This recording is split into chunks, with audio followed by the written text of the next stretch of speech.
In a Middle East flush with oil and old grudges, the real currency today is not dollars or drones. It's hostages.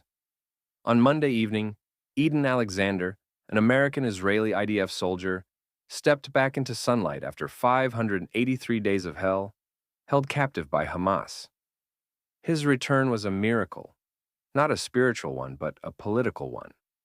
Courtesy of a back channel brokered by private mediators, Hamas leadership in Qatar, and the Trump administration's Middle East envoy, Steve Witkoff.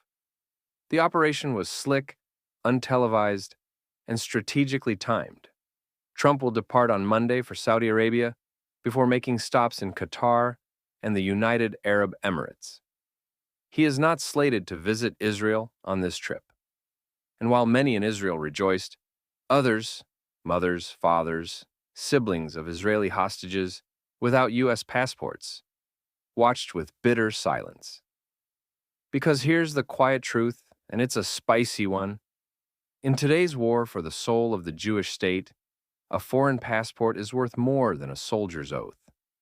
Israelis are waking up to a brutal calculus that, if your son is taken captive and doesn't hold an American passport, expect radio silence.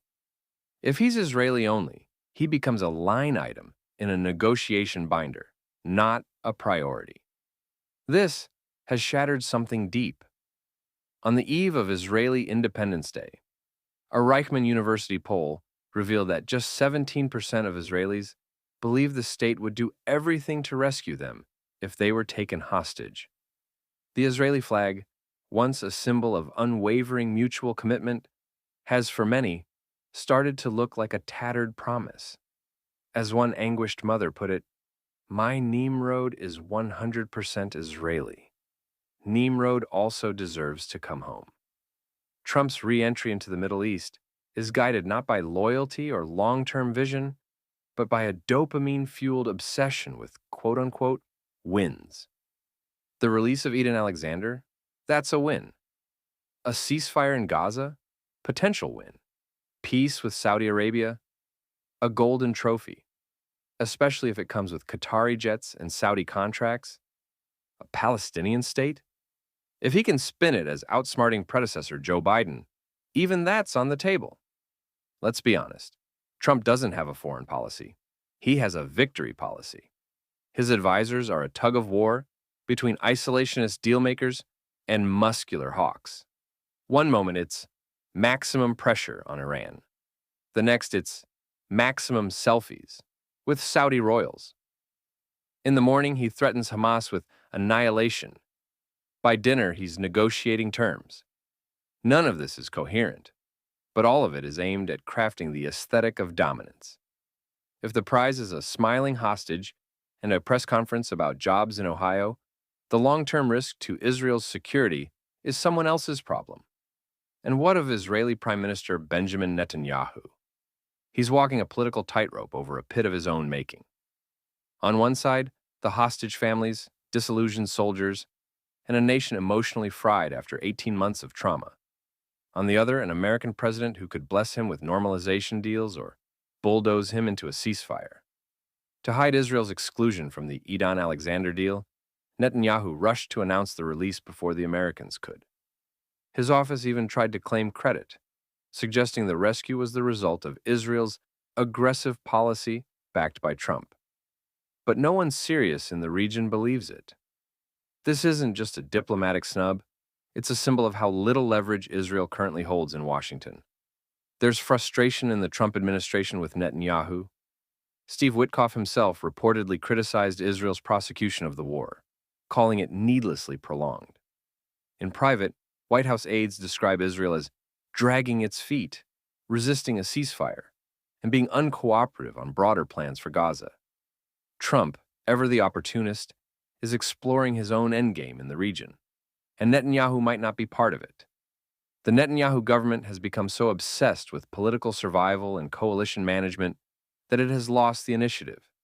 Even when Israeli officials are invited to the Oval Office, like Ron Dermer recently, the real decisions are being made elsewhere. There's a growing feeling in both Washington and Jerusalem that Netanyahu is playing for time. Time that runs out with every hostage who dies in captivity. In a recent call, a former U.S. official warned if Netanyahu continues like this, he'll wake up to find the White House has moved on without him. Translation: follow or be left behind.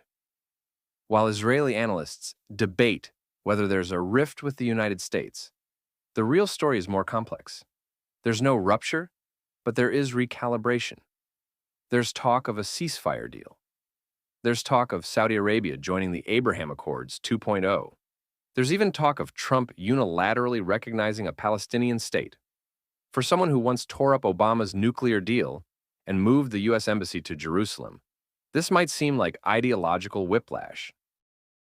Yet, Trump is not ideological. He's not even consistent. He just wants to be seen winning. And right now, the world is pressuring him to solve Gaza fast. But let's not pretend that legitimizing Hamas or enabling Palestinian statehood in its current form is a solution. That's just resetting the clock on the next pogrom. Since Israel withdrew from Gaza in 2005, Hamas has turned it into a launchpad for war. 5 rounds of major conflict, tens of thousands of rockets, thousands of Israeli dead, hundreds of thousands terrorized. And on October 7th, the fantasy that Hamas could be contained finally died. Any deal that ends this war without ending Hamas is not a peace plan. It's a countdown to the next massacre. At the same time, Trump's Make America Great Again wing includes many figures whose support for Israel is now conditional. If Israel no longer appears to win, if it drags America into messy wars or delays American-led deals, the Make America Great Again base can turn with surprising speed. Let's be clear. Ending the Gaza war by legitimizing Hamas is not peace. It's parole for terrorists. Since 2005, Gaza has been a laboratory for what a Jew-free Palestinian state looks like. Rockets, murder tunnels, and October 7th. Every war Israel has fought with Hamas ended with Hamas still standing. Why?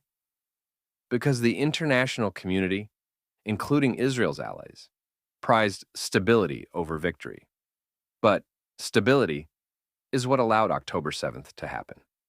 If Trump ends this war prematurely, under the illusion that Hamas can be placated into peace, he's not buying time. He's selling out the future. The next pogrom is not a question of if, but when.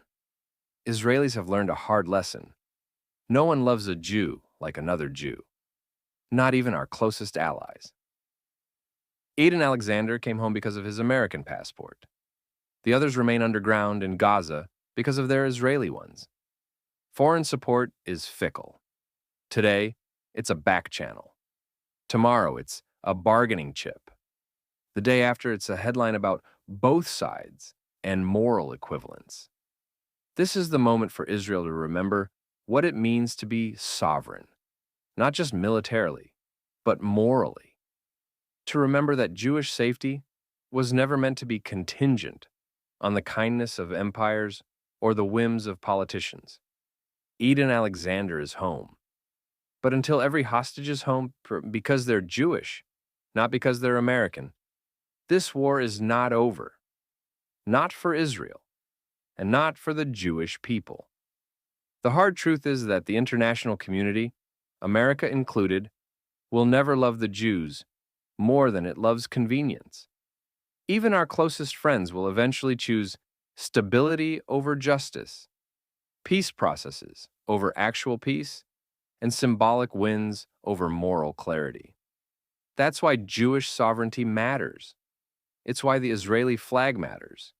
And it's why every Israeli child, soldier, and hostage must know, without a doubt, that their life is not contingent on a second passport, but on the commitment of their nation. Because in the end, no one is coming to save us unless we save ourselves.